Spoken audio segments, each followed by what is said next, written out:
ನಮ್ಗೆ ಯಾರು ಕಂಡಮ್ ಮಾಡೋದು ಪರವಾಗಿಲ್ಲ, ಡಿ ಕೆ ಶಿವಕುಮಾರ್ ಅವರ ನನ್ನ ಬ್ರದರ್ ಅಂದಿದ್ದಾರೆ, ಐ ಆಮ್ ಹ್ಯಾಪಿ ಅಂತ ಹೇಳಿ ಸ್ಟೇಟ್ಮೆಂಟನ್ನು ಕೊಟ್ಟಿದ್ದಾರೆ. ಐ ಆಮ್ ಹ್ಯಾಪಿ ಅಂತ ಅಂದ್ರೆ ಡಿ ಕೆ ಶಿವಕುಮಾರ್ ಅವರು ಇವತ್ತು ಅದಕ್ಕೆ ಉತ್ತರ ಕೊಡಬೇಕು.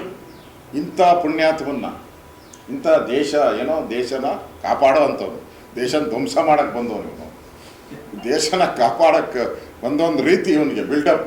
ಯಾರೋ ಹೋಗಿ ಪಾಕಿಸ್ತಾನ ಮೇಲೆ ಯುದ್ಧ ಮಾಡಿ ಜಯಬೇರಿ ಮಾಡಿ ಬರ್ತಾರಲ್ಲ, ಅವ್ನು ಸನ್ಮಾನ ಮಾಡ್ತಾರಲ್ಲ, ಹಂಗೆ ಈಸ್ ಮೈ ಬ್ರದರ್ ಅಂದರು. ಈಗ ಯಾವ ಬ್ರದರು ಸನ್ಮಾನ್ಯ ಡಿ ಕೆ ಶಿವಕುಮಾರ್ ಅವರೇ?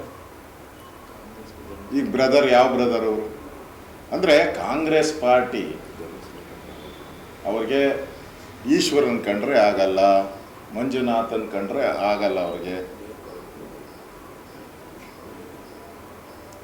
ಅವರು ಕಾಂಗ್ರೆಸ್ ಬ್ಲಡ್ಡಲ್ಲೇ ಬಂದ್ಬಿಟ್ಟಿದೆ. ಅದರಿಂದ ಈಗ ಸರ್ಕಾರ ಸ್ಪಷ್ಟ ಮಾಡಬೇಕು, ಯಾಕಂದರೆ ಇನ್ನೂ ನ್ಯಾಯ ಸಿಕ್ಕಿಲ್ಲ ನಮಗೆ.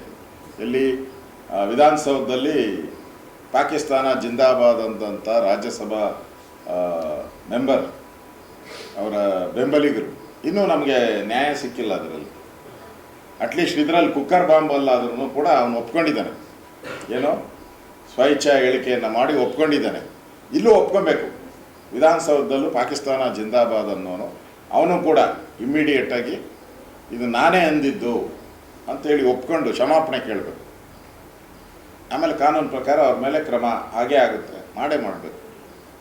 ಅದರಿಂದ ಈ ಕಾಂಗ್ರೆಸ್ ಪಾರ್ಟಿ ವೋಟ್ಗೋಸ್ಕರ ದೇಶದ ಬೈದರೂ ಪರವಾಗಿಲ್ಲ, ಏನು ಮಾಡಿದ್ರೂ ಪರವಾಗಿಲ್ಲ, ನಮ್ಮ ಬ್ರದರ್ಸ್ ಅಂತಾರೆ. ಅದರಿಂದ ಈ ಥರ ಹೇಳಿಕೆಗಳು ಕೊಡೋದ್ರಿಂದ ದೇಶದ ಭದ್ರತೆಗೆ ಧಕ್ಕೆ ಆಗ್ತೈತೆ. ಇಷ್ಟಾದರೂ ಕಾಂಗ್ರೆಸ್ ಅವ್ರಿಗೆ, ಯಾಕಂದರೆ ದೇಶ ಪೂರ್ತಿ ಖಾಲಿ ಆಗ್ಬಿಟ್ಟವ್ರೆ, ಕಾಂಗ್ರೆಸ್ ಮುಕ್ತ ಭಾರತ ಆಗ್ತಾಯಿದೆ ಎಲ್ಲ ಕಡೆ. ಈಗ ಇನ್ನು ಉಳಿದಿರೋದು 3